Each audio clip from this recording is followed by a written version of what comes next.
What's up, guys? Welcome back to another episode here at Kibbetech. Come take a look at what we got going on this week. All right, we're back with another episode of Kibbetech. So much more fun with making fun of Matt on the intro. Matt! Shut up! No. Give us a spicy intro. Welcome to another episode at Kibbetech, off-road, Newberry Park, California. Fucking hot as shit out here.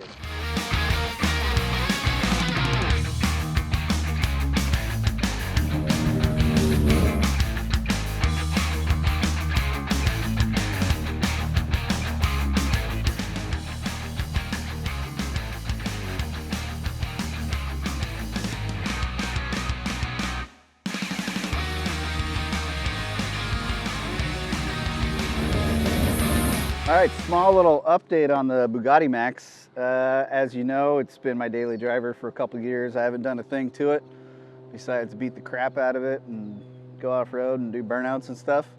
But we covered this before, but check out the front end now. So basically what started out as a steering box replacement.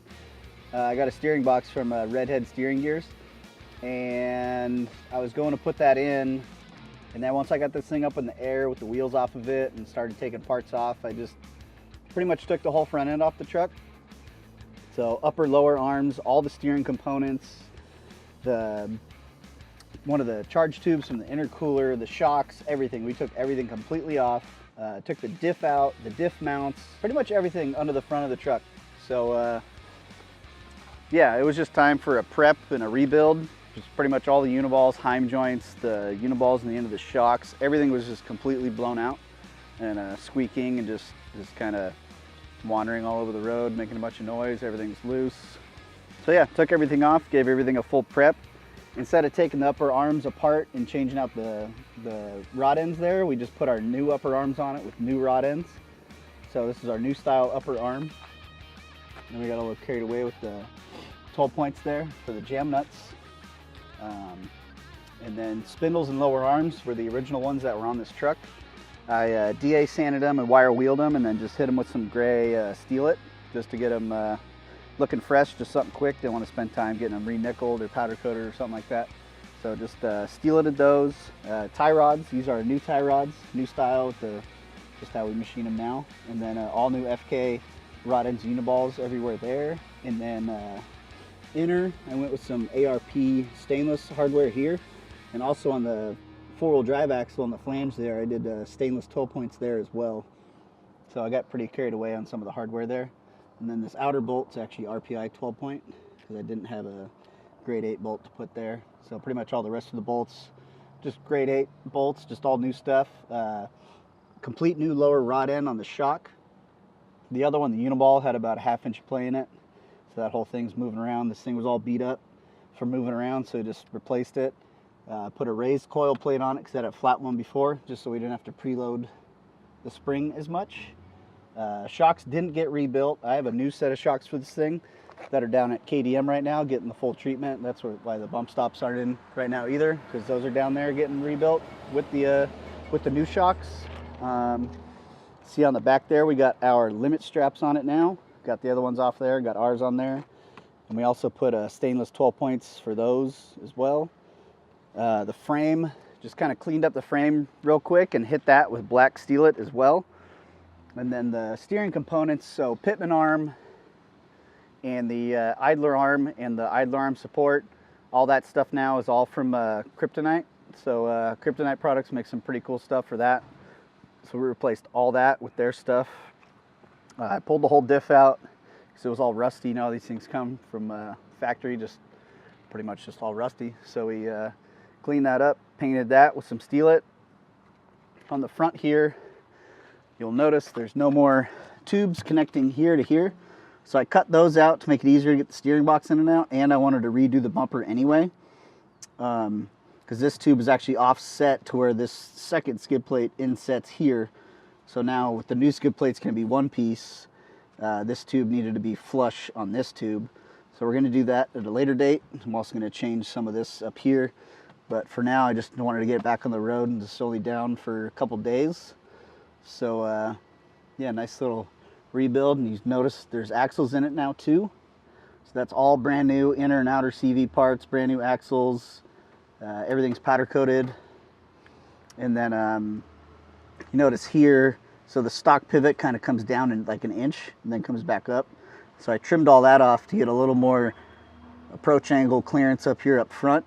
And if you notice, everything's kind of torque seal marked with some torque seal from Revlock Race Supplies.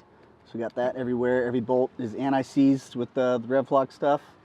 But yeah, that pretty much covers it. You notice right here too, I took the stock charge tube out of here, put some black silicone on it, and just painted that with some steel-it, put some new T-bolt clamps on it as well, because that was just kind of like a luminized steel look, and some blue silicone from factory, but still, yeah, that's pretty much all that stuff's just stock.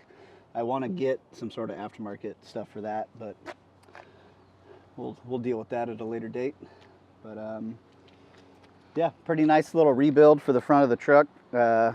Didn't want the truck down for too long since I never have time to work on my own stuff. This is kind of an after hours thing, and wrapped it up on Saturday. So just came in on Saturday and wrapped it up then. But this thing drives way better now, steers easier, doesn't make any noise, and rides really nice. So for now, this is what it'll be for a while. I have some plans for our new kit that we'll be developing.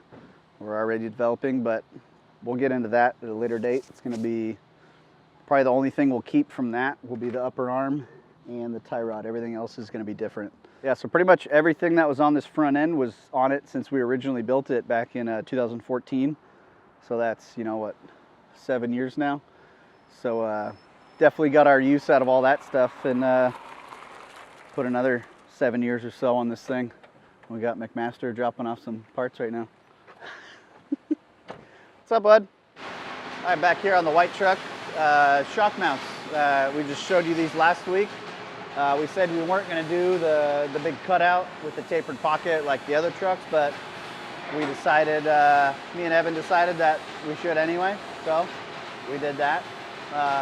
Tube gussets came out cool, so just a nice tube tie-in. Super happy with these, it looks clean. I was actually glad we ended up doing the window on it. Just kind of skinnies them up a little bit, doesn't make it look as bulky. And it's actually quite a bit stronger with that as well. Sheet metal in here, we got that all wrapped up. So the back wall is completely sealed off from the inside of the truck. Pretty much all the major fab work on the back of this truck is done now. Now it's just mounting accessories and stuff like that and paneling. Started doing the limit strap tabs back here. So those are all tacked together on the axle. Gonna do the bump pad next, and then the rear end will come back out. We'll weld all that stuff up, and then we'll send this thing back to TubeWorks. They will weld the Pro-Am snouts in it, and they'll straighten it if they need to. They will also machine the faceplate where the third member goes, and then they'll weld the fill cap in. So coming along good back here. Really happy with it. Excited to see this thing come along. A little update on the white ZR2. You see we got this big panel going on in here, kind of fill in that whole area, kind of clean it up. This panel is out. You can see Cade right there behind me welding up another filler panel on it. But basically made one for here, and we got a big one for there, and that's pretty much all we're going to do on the inside. These will just get Line-X'd and then final assembled. And we just got the rest of the parts back from Chevy, so we can build, get the axles back together. The axles will go in today, get the shocks in there, and the front of the truck could actually be on its own weight now. So that'll be nice. And then moving along to the back, got a couple little things. Actually, I guess one little thing. So tranny cooler. So we got that custom tranny cooler from Triton Engineering, or Triton Race Coolers. And that's just a single pass. So that's just for the transmission cooler. This thing with the motor it has and everything, just the stock heat exchanger and the radiator is not going to cut it for not even really daily use. So we're ditching that heat exchanger, and then we'll just plumb the trans directly into this. And in front of that, the bed is actually cut out, so it'll draw air from under the cab and in between the cab. And that'll be, with the 3 fans, that'll be plenty of cooling and add a bunch more capacity to the trans. So yeah, that was something a little later thought. We would have ran coolers off the bed cage like you've seen us do before.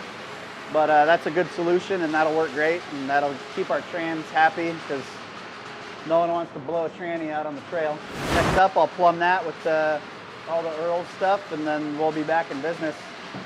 And then the rear end's still out getting addressed, so hopefully that'll be back and we can be driving this thing very soon. Later. Talk really quietly and show us what you did. Really quietly? A couple of plates, close it off. Have all the shock placement in there. Should look really good. Reservoirs. It's going good. It's going really good. Every time you talk in the videos, the whole sound goes up because he's got to turn you up.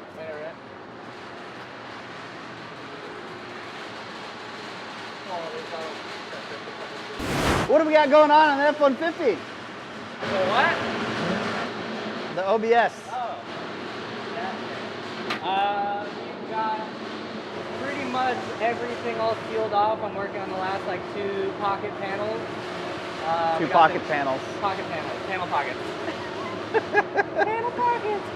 I don't know. I put new seat tabs in. We moved the seats back a little bit to get a little more clearance for clearance. And that's about it for right now. What was your favorite panel in there? This one. Because it was the easiest? It was super quick and easy. Your mom's quick and easy. Oh, shit. Back on the OBS F150, you can see everything's pretty much done. That panel you saw was already done, but we didn't want to weld it in yet because that gives them somewhere to stand to weld the rest of that. You can see the firewall's kind of taking shape. Trans tunnel is done. There's just those 2 corners right there and a couple squares right here that are left to finalize. And we ended up cutting the seat mounts out and moving the seats back and moving the back of the seat up. Is that I sat in it and I just felt a little low and a little lean back, so we adjusted that, changed that to where it makes more sense and actually gives you more feet room, gives you better sight out of the window and everything. So all in all, worked out really good. And then almost done with the sheet metal. That's a lot of sheet metal. You should measure how much welding that was. I know there was like 15 pounds of silicone rod. It's like a tube and a half. And I still got more. Good job. All right, on the back of the OBS, we got rear end back in it. Got the tabs established on the rear end. Got the trailing arms in it that we'll be using on this. You can see some of the more fresher looking welds. Evan went around, double passed a bunch of the older stuff, finished welding all the extra stuff that we just did. We've got the fuel cell back in, spare tires, strap points are in. We got the oil cooler for it, so we're gonna get that in there next, and then get the big X here in the chassis. Still haven't got the upper links in yet. That'll be next, so we get this rear end swinging and set, and then we'll set bump, and then start setting our shocks. But probably get started on that next week, get the shocks set up in there. And then like I showed you before, there's no down bars, so the shock mounts and everything's gonna be all under this line if we can. The bypass might stick up a little bit, but it's just gonna be a nice low pro style shock mount and back half. So coming along good, making good progress, and keep it going. A small little update on the black truck here. You see we got some intake stuff going on. So like I explained before, the ID Designs accessory drive setup with the DC power alternator was not something that was originally planned for this truck. So we already had the intake made for the old setup. So going to this setup created some issues with some clearance. So you can see now the intake tubes here are actually going to be welded to this canister, and then there's going to be a split right here. So that should be a silicone coupler here, and then the other side will have one as well. So basically what I'm doing right now is I'm getting each side connected to, basically finished off to the intake, and then it will cut the merge and then merge the two together. So I got each side will fit now. So the next step is to basically cut this thing in half and then actually get these two to merge together into one, into the intake.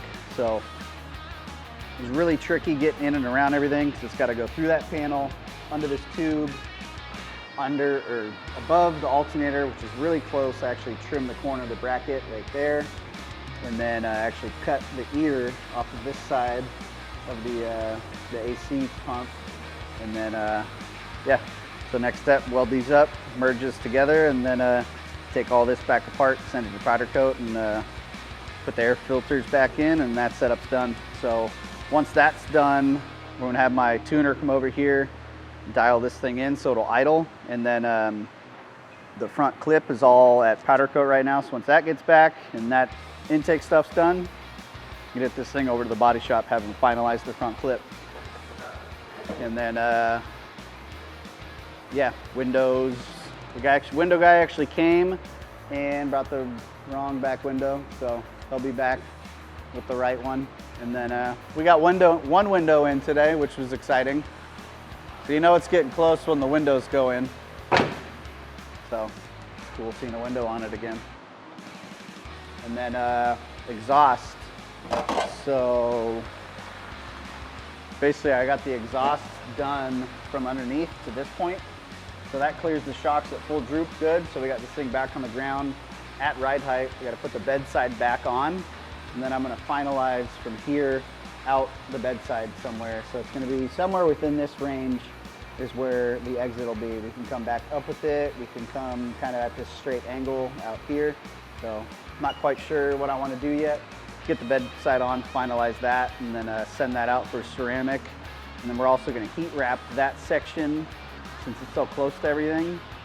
So ceramic coat it, heat wrap it, and then we'll actually do some more of the gold heat reflective film on the back of the cab here. Just keep that Line-X from catching on fire. But yeah, really close, and just excited to see this thing done. So pretty much no one's ever done that front clip on this body style of truck. So just that, and with everything else that we've done, I'm just really excited to see this thing come together.